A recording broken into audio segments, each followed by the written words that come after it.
Rabbi Nachman déclarait que lorsqu'il s'agissait d'obéir à la volonté manifeste de Dieu, il ne ressentait aucun effort, aucun fardeau. Il aurait facilement accepté les plus terribles souffrances du monde, et il savait ce que cela signifiait. Il ne précisa pas lesquelles, ne voulant pas en parler pour éviter d'ouvrir la bouche au Satan, s'il était sûr que c'était la volonté du Créateur.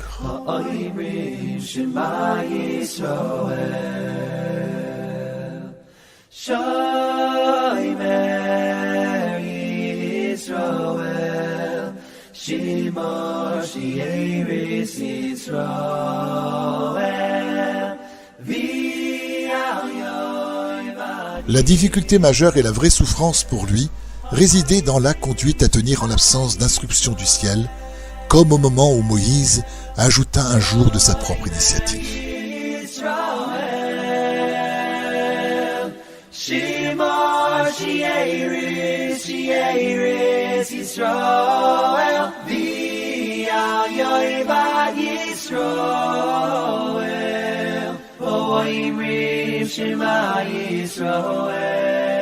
Rabbi Nachman de Breslev ne savait pas comment agir devant une telle situation. Il ressentait terriblement cette responsabilité et s'efforçait de trancher de son mieux. Il souffrait beaucoup de ne pas savoir s'il avait accompli ou non la volonté de Dieu. Il ajouta aussi qu'en brisant les tables de la loi, Moïse avait agi de sa propre initiative. Il développa ce sujet avec force détail.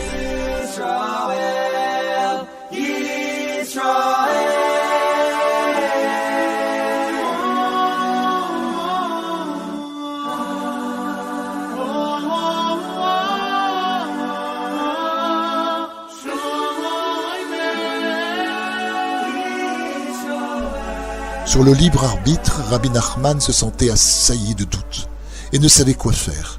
Il se demandait s'il lui fallait se débarrasser de sa responsabilité de chef qui ne lui avait pas procuré les satisfactions qu'il en attendait. « J'en ai déjà parlé dans le passé, dit-il. Aider les vivants exige beaucoup de temps et d'énergie, même si on essaye ici-bas d'élever un tzaddik à un haut niveau spirituel. C'est un dur labeur, plus ardu que celui d'aider des milliers et des milliers d'âmes de pécheurs déjà morts à trouver leur réparation. »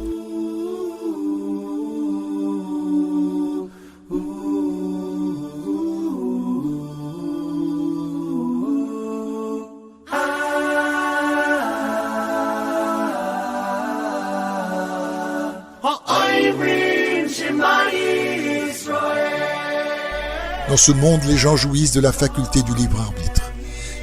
Et il est très difficile de les contrer pour les ramener sur le chemin de la vérité. Il n'en est pas de même avec les morts. On peut leur faire exécuter ce que l'on veut. Tout ce qu'on leur dira, ils le feront. Même le plus vil des pécheurs obéira. En revanche, même les plus grands des tzadikim jouissent de leur libre arbitre, aussi longtemps qu'ils possèdent une enveloppe corporelle. Et il est très difficile de les faire changer d'avis et de les attirer vers la vérité.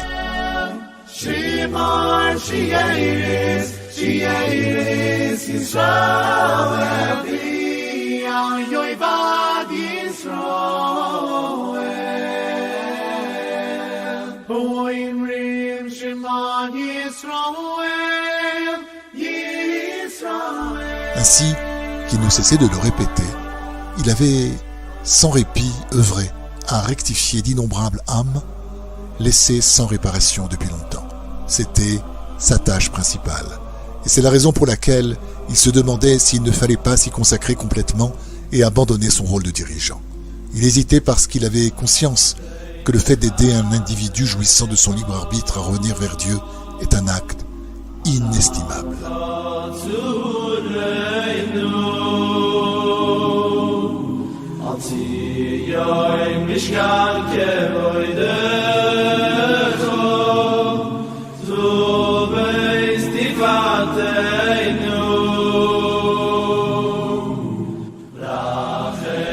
Rabbi Nathan un jour lui demanda: « N'est-ce pas un acte digne de louange que de sauver un individu jouissant de la faculté du libre arbitre ?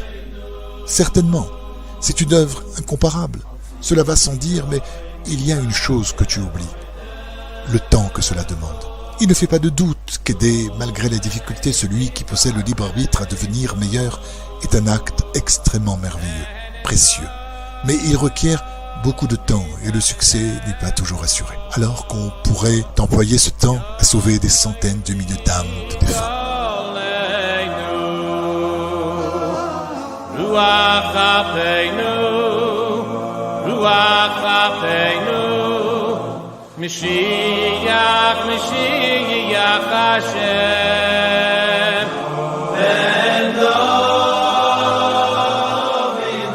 C'est la raison pour laquelle Rabbi Nachman exprimait ses doutes.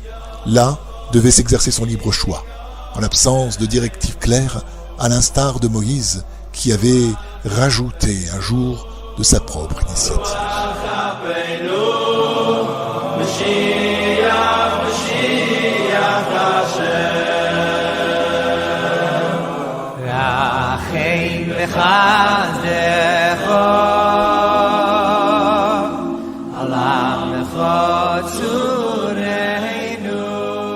Un jour, après qu'il eut dispensé un enseignement sur un verset des psaumes, le psaume 37, il saisit sa canne et en faisant ses va-et-vient habituels, il dit « Et le bâton de Dieu dans sa main », signifiant qu'il avait complètement maîtrisé son libre arbitre.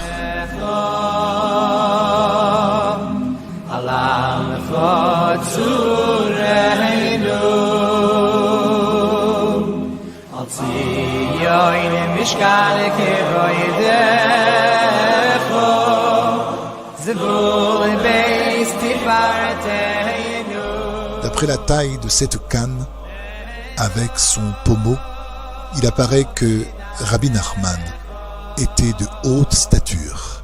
Cette canne était si sainte que les gens prenaient un soin extrême avant de la saisir dans leurs mains. Après la révolution russe, elle fut amenée dans la vieille ville de Jérusalem, puis égarée pendant la guerre d'indépendance de 1948.